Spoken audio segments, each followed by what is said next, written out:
आज हम पढ़ेंगे प्रधानमंत्री, उसके अधिकार और उत्तरदायित्व। संसदीय शासन व्यवस्था में प्रधानमंत्री का स्थान बहुत महत्वपूर्ण है। उसे ही वास्तविक शासक कहा जाता है। संविधान में प्रधानमंत्री पद का उल्लेख केवल 3 बार किया गया है। अनुच्छेद 74 एक में उल्लेख है कि राष्ट्रपति को अपने कार्यों को संपादन करने में सहायता और मंत्रणा देने के लिए एक मंत्रिपरिषद होगी, जिसका प्रधान प्रधानमंत्री होगा। दूसरा, अनुच्छेद 75 एक में लिखा है कि प्रधानमंत्री की नियुक्ति राष्ट्रपति करेगा तथा अन्य मंत्रियों की नियुक्ति राष्ट्रपति प्रधानमंत्री की सलाह पर करेगा।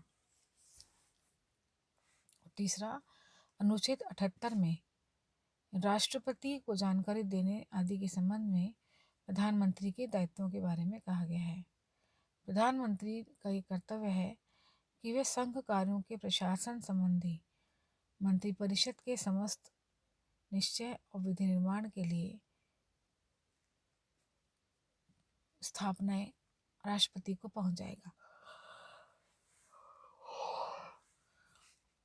संघ कार्यों का प्रशासन संबंधी विधि निर्माण विषयक संबंधी राष्ट्रपति अगर मंगाए तो वह उसकी जानकारी प्रधानमंत्री उसे देगा।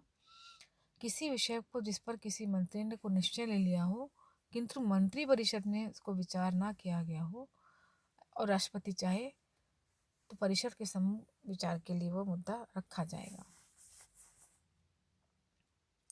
प्रधानमंत्री मंत्रिपरिषद का प्रधान होने के कारण उसका नेतृत्व करता है। यदि प्रधानमंत्री के चयन में दलीय नेताओं और मुख्यमंत्रियों का आदि का विशेष हाथ है तो वह एक कमजोर प्रधानमंत्री माना जाता है। प्रधानमंत्री की स्थिति, शक्ति और उत्तरदायित्वों को समुचित रूप से समझने के लिए हमें मंत्रिमंडल और राष्ट्रपति के साथ उसके संबंधों और उसकी स्थिति और उत्तरदायित्वों का अवलोकन करना होगा। पहला है प्रधानमंत्री का मंत्रिमंडल के साथ संबंध। प्रधानमंत्री ही मंत्रिपरिषद का निर्माण करता है, विभागों का वितरण करता है, सैद्धांतिक रूप से उनका बंटवारा करता है। वह मंत्रियों की नियुक्ति के समय उससे दलीय आवश्यकताओं और विभिन्न जातियों के प्रतिनिधित्व के आधार पर बंटवारे करते समय ध्यान रखता है। प्रधानमंत्री को मंत्रिपरिषद में मनचाहे परिवर्तन अथवा किन्हीं भी मंत्रियों को अपदस्थ करने का अधिकार है। प्रधानमंत्री ऐसे सभी कार्य राष्ट्रपति को सिफारिश करके करता है तथा उसकी सिफारिश को ठुकराया नहीं जा सकता। दूसरा, लोकसभा का वह नेता होता है। वही संसद में सरकारी नीतियों के संबंध में महत्वपूर्ण घोषणाएं करता है, संसदीय वाद विवादों में भाग लेता है और समय के अनुसार सरकार की नीति संबंधी महत्वपूर्ण कार्यों को भी करता है।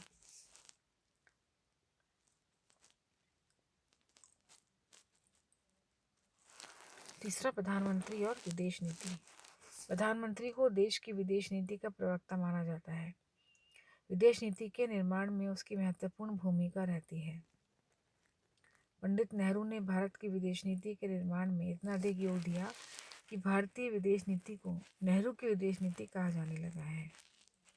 किसी भी देश को मान्यता देना, मान्यता समाप्त करना, राजदूतों की नियुक्ति करना, उन्हें वापस बुलाना आदि मामलों में वास्तविक निर्णय प्रधानमंत्री के द्वारा ही किया जाता है।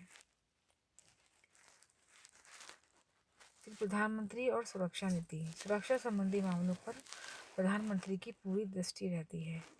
रक्षा मंत्री को प्रधानमंत्री के सबसे निकट संपर्क में रहकर ही कार्य करना होता है। देश की हार जीत का श्रेय प्रधानमंत्री को ही मिलता है। प्रधानमंत्री और अर्थतंत्र। आर्थिक मामलों में भी प्रधानमंत्री का पूर्ण नियंत्रण रहता है। देश की अर्थव्यवस्था की सफलता या असफलता का उत्तरदायित्व प्रधानमंत्री पर ही होता है। कई बार प्रधानमंत्री स्वयं ही वित्त मंत्रालय को भी संभालता है। योजनाओं के सफल संचालन का भार उसे उठाना पड़ता है। देश की जनता अपनी आर्थिक कठिनाइयों से छुटकारा पाने के लिए प्रधानमंत्री की ओर ही देखती है। समय समय पर प्रधानमंत्री राष्ट्र के समक्ष महत्वपूर्ण आर्थिक कार्यक्रम प्रस्तावित करता है और वर्तमान में आर्थिक उदारीकरण की नीति का श्रेय प्रधानमंत्री को ही जाता है। प्रधानमंत्री विधि निर्माण संसद का अधिकार होता है, परंतु व्यवहार में इस क्षेत्र में प्रधानमंत्री ही निर्णायक भूमि को अदा करता है। बहुमत दल का नेता होने के कारण वह संसद में अपनी इच्छा के अनुसार कानून बनवा सकता है और संविधान में संशोधन भी करवा सकता है। भारत में अब तक जो भी प्रधानमंत्री हुए हैं, उन्होंने लोकतांत्रिक आदर्शों और परंपराओं के प्रति पूर्ण निष्ठा रखते हुए अपनी ही शक्तियों का प्रयोग किया है। प्रधानमंत्री का अन्य राज्यों के मुख्यमंत्रियों पर भी नियंत्रण होता है, उनसे अच्छे संबंध भी रखने होते हैं। एक शक्तिशाली प्रधानमंत्री का मुख्य मंत्रियों पर नियंत्रण होता है। राज्यों के मुख्यमंत्रियों के साथ अच्छे संबंध होने पर प्रधानमंत्री की स्थिति मजबूत हो जाती है। प्रधानमंत्री का राष्ट्रपति के साथ संबंध होता है। प्रधानमंत्री का कर्तव्य है कि वे भारत संघ के कार्यों के प्रस्ताव के संबंध में मंत्रिपरिषद के निर्णयों से तथा कानून बनाने के प्रस्तावों में उससे संबंधित जानकारी राष्ट्रपति को अवगत कराए। इस प्रकार प्रधानमंत्री एक महत्वपूर्ण व्यक्ति होता है और वह सभी शक्तियों का उपयोग करता है।